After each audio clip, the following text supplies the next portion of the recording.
Hi guys, I'm going to vlog madum namge tawbani ngasidi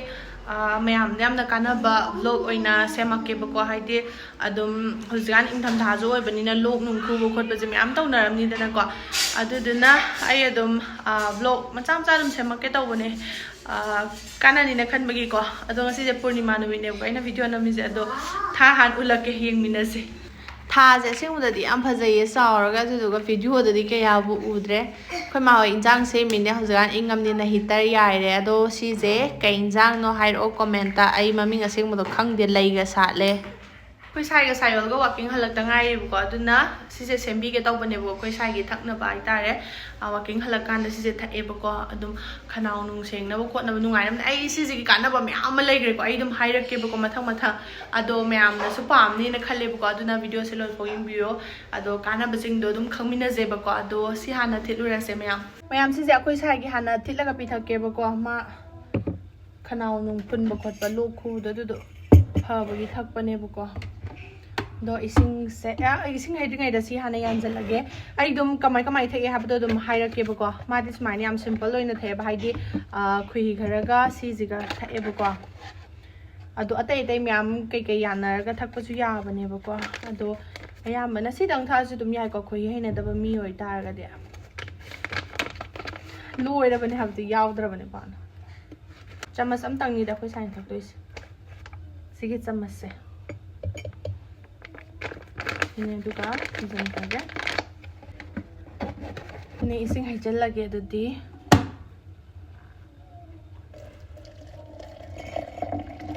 cha zum dor chum tho jai ko jai chum tho rồi ma dum dau jan lei re khoi hi khara ma ha pani khoi hi chamas amagi chang da hap toin ubra to se ha pa ge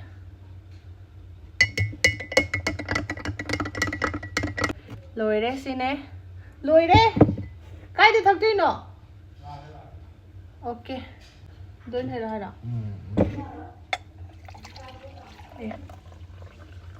mà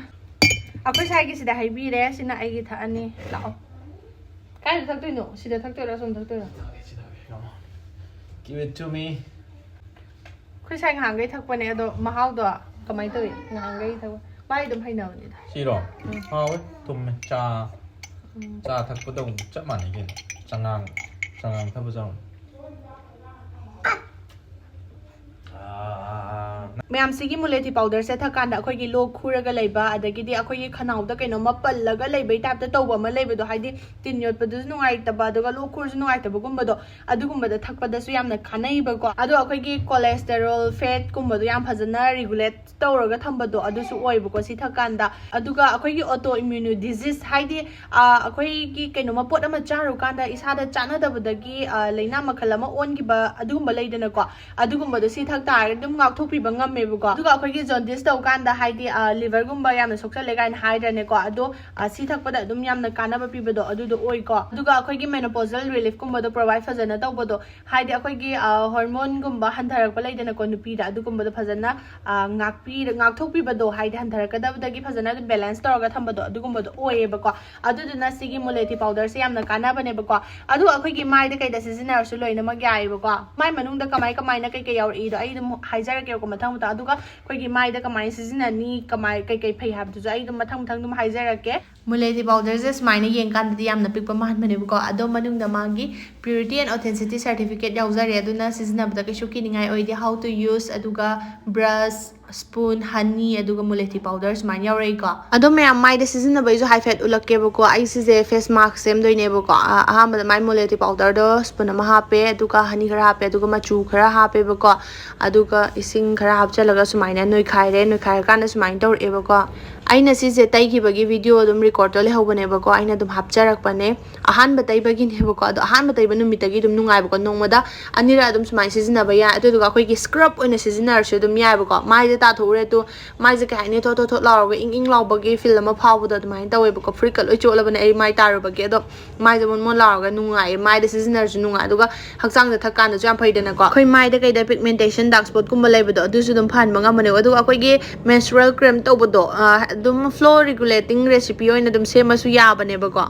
ꯃꯌꯥꯝꯅ ꯀꯥꯟꯅꯕꯁꯤꯡꯗꯣ ꯈꯪꯕꯤꯔꯝꯃꯅꯤ ꯑꯗꯣ ꯁꯤꯒꯤ ꯄ꯭ꯔꯗꯛꯁꯦ ꯑꯁꯨꯛꯀꯤ ꯃꯇꯤꯛ ꯌꯥꯝꯅ ꯀꯥꯟꯅꯕꯗꯣ ꯑꯣꯏꯕꯅꯦꯕꯀꯣ ꯑꯗꯣ ꯀꯩꯒꯨꯝꯕ ꯃꯌꯥꯝꯅ ꯁꯤꯒꯤ ꯃꯨꯂꯦꯊꯤ ꯄꯥꯎꯗꯔꯁꯦ ꯄꯥꯝ ꯇꯥꯔꯒꯗꯤ ꯑꯩ ꯗꯦꯁꯀ꯭ꯔꯤꯞꯁꯟꯗ ꯂꯤꯡꯛꯇꯣ ꯂꯣꯏꯅꯃꯛ ꯍꯥꯞꯆꯔꯝꯃꯒꯦ ꯀꯔꯝꯕ ꯋꯦꯕꯁꯥꯏꯠꯇ ꯐꯪꯉꯤ ꯑꯗꯨꯒ ꯃꯁꯥꯒꯤ ꯋꯦꯕꯁꯥꯏꯠ ꯂꯤꯡꯛ ꯂꯣꯏꯅꯃꯛ ꯍꯥꯞꯆꯔꯝꯃꯒꯦ ꯃꯌꯥꯝꯅ ꯑꯗꯨꯝ ꯄꯥꯝꯕꯤꯕꯁꯤꯡ ꯌꯥꯎꯔꯒꯗꯤ ꯑꯗꯨꯝ ꯆꯦꯛ ꯑꯥꯎꯠ ꯇꯧꯕꯤꯔꯣ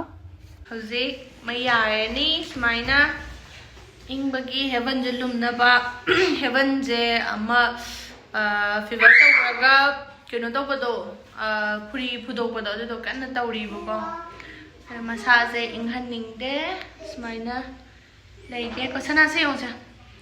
ꯃꯥꯏ ꯐꯤꯔꯣꯜꯁꯦ ꯑꯩꯅ ꯐ꯭ꯂꯤꯞꯀꯥꯔꯠꯇꯩ ꯂꯩꯔꯒꯅꯦꯀꯣ ꯑꯍꯨꯝ ꯍꯥꯟꯕꯤ ꯂꯩꯔꯒ ꯃꯉꯣꯟꯗ ꯂꯣꯏ ꯄꯤꯛ ꯂꯩꯔꯝꯃꯦꯕꯀோ ꯑꯗꯣ